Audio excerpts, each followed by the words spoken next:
Full disclosure, this device was sent by Movo for review. No money was exchanged, and I have negatives as well as the positives in this video, and I even have workarounds for any problems you may have. So don't skip through if you want to see how to connect your Rode Wireless Go, or maybe the Rode NTG video mic. Power on, power off. Yeah, you're going to learn how to do that automatically with this device, and what each port does, and different microphones connected, and much more. Now let's continue on with this review. Hello, this is Eric of Spark eStudio, and welcome to my review of the Movo Podpro-T. This is an all-in-one setup with really good sound, a great starter kit where you're going to get where you want to be without paying a huge price. For reference, the Podpro-A is a desk arm, and the Podpro-T is a table stand, exactly otherwise identical. Now let's get started. Sparky Studio. Yeah. To start things off, let's describe and show you some footage of these products up close and personal. So we can even see the inside capsule of this, including whatever accessories are included with this. The Movo Podpro-T includes 2 microphones, 2 mic stands, an audio interface, and all the cables you need to get started. TMC-3 mic stand includes a base, center column, a 5/8 to 3/8 adapter, and we can pull out the stand, as well as it has a mic holder, which does not apply to this set, but it's still there. And that's a cool option. MDX-2 audio interface.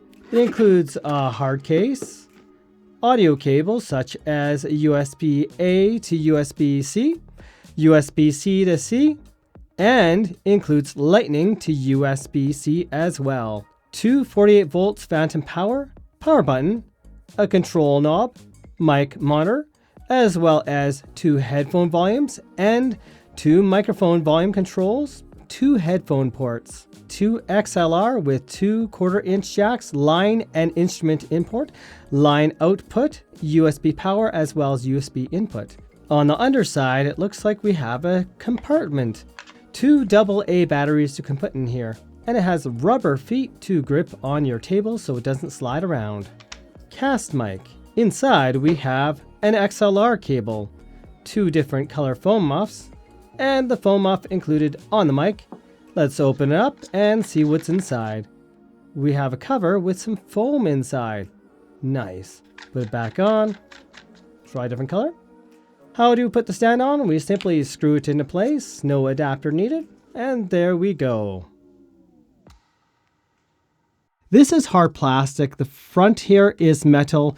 It doesn't feel like it's going to fall apart. There's nothing really shaking inside. Interface itself made of plastic. The knobs rotate smoothly, and it doesn't feel like anything's shaking around inside. Though the buttons here for the 40 volts phantom power and the power button feels like a membrane keyboard. A little bit mushy. Press buttons right here and right here. And what that did is it muted my headphone monitoring. We also have this knob right here, and this controls both the monitor and my headphone for muting. So if I turn the knob, you'll notice that the volume pretty much went right down. And this one here just mutes to the monitor out, which you're listening to right now. So if I turn that knob and turn it back up, there we go. We can hear that again. The main use cases of this audio interface is for game streaming, podcasting, recording music, voiceover work. Compatibility. This is compatible with Mac, iPhone, iPad, Android phones, most PCs. It's compatible with my computer, but with my laptop, I had a weird situation where one microphone was proper volume, the other one wasn't. I can simply hold down the power button and we see the blue light to show it is powered on. Okay. Now to test our audio. To PC, of course. Cardioid polar pattern, which means it's going to project from the back quite nicely while picking up the front, and that's how you want to speak towards this microphone. This audio interface is listed as 3 hours. Say with our standard Duracell or Energizer battery with a good lithium-ion battery like I had in here earlier, we should be able to get a battery life of about 5 hours or so. Double A batteries, 2 of them, or you simply get another cable if you need it, unless you have USB-C to C, to power this without the batteries. Almost any USB cable will work anyways, to power this device with its USB. Right now we're listening to the Movo microphone, but we hear that's even through both speakers, but that's only because I advance audio properties and I'll change it back. And I'm speaking through one of these microphones. I can choose either one, of course. I'm just going to go with the other one. And I can speak through this one, and I can speak through this one. This is a stereo device. You can hear me through either left or right channel or a blend of the two. It is now time for a noise rejection test of this microphone. Mic test 1, 2, 3. Mic test 1, 2, 3. Mic test 1, 2, 3. Back to the front. Mic test 1, 2, 3. Mic test 1, 2, 3. And mic test 1, 2, 3. Here we have a mechanical keyboard, and just to give you an idea of how much sound this has, it's not a particularly clicky one, and this is the self-purchase that I reviewed in another video on my tech channel. Okay, let's go behind this mic.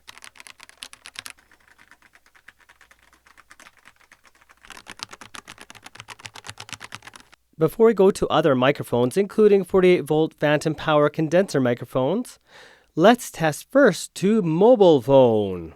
Right now you're hearing the audio from my Sony Xperia 1 Mach 6 mobile phone. Now one thing I had to do is lower the volume a bit as well. I'm connected with the USB cable that's included with this. Wait a minute, that was playing through one speaker. Yeah, that's because I had one mic, otherwise it'd be left and right speaker. Solution? Connect this to the mic and connect these to the audio interface. But this way I can ensure that my volume and my sounds can be proper on both left and right channel rather than one sounding weird. I just installed the Shure Motive video app. Now, why might I be using this app? It's so I can see my volume levels. Right now, you should be hearing me on my mobile phone. And just to verify, let's take off this phone. So yeah, this is recording with my mobile phone using this Shure Motive video app in the App Store for free. Cool stuff. The sound you are listening to right now is monitor out. And you can see the connection right here. That's our monitor out. And if you're playing through speakers, this is what you'd hear. I might have a little bit extra hiss, but that's my recording device. Either way, how does it sound? Right now, we are listening to the headphone port, and I have to have the volume really low or also clipped to my recording device. Plenty of volume for a normal pair of headphones. If your headphones are like high resistance, need high application, I don't know how it will work for you. Either way, my headphones are regular monitoring headphones that don't require an extreme amount of boost gain. Right now, you're listening to the audio from the Fine AM8. How am I coming through? And this particular microphone itself plosives easier than the Movo. And this also wobbles around easier. I actually modified it so it actually holds in place because of an XLR cables there. It'll hang down. We see that difference? Yeah, it's impressively small. Peter had his plosive party. Peter had pizza with his plosive. Right now we're back to our Movo, and one thing is it holds in place quite nicely. And if you want to swivel this, you can actually loosen off this knob right here and give yourself some swivel room and tighten it where you want it. So there you go. Now, one thing to try is that plosive idea again. So Peter was a plosive eater. Peter had his plosive pizza party. Plosive. But of course, I don't have to worry about plosiving by accident because it just doesn't really do it. Right now, we're listening to the audio from the Rode NTG5. We see the 48 volts phantom power is on. This is a condenser microphone and has the volume at less than half. Because if I turn it much higher, it could clip the audio. So there's plenty of volume here for your needs. Now, I just want to listen to the silence a bit. We might hear someone upstairs because someone's talking on the phone. There we go. That's a silence test to see if there's a lot of self-noise. There might be some noise, as in there's a computer fan running on my computer just down here, but the fans are extremely quiet. Really high volume output, then you put it in there. Now you know. This is the Kamuka Traxshot Pro, and this is a test. By the way, there is no line out power to power on the Kamuka or say the Rode NTG video mic. We can modify this and hack the device using an adapter, of course. Let's try the Rode VXLR Pro and listen to the audio difference using this. And this is the audio using the Rode VXLR Pro using phantom power, which gives us mic power to turn on and off this device when connected right here. It allows us to use wired lavaliers without a problem. Let's try the broadcast. They call it the broadcast mic. It's more like a vintage mic. The Movo LV4-O. High tone and low tone. But hey, you be the judge of what you like and what works for you. This is just a mic test.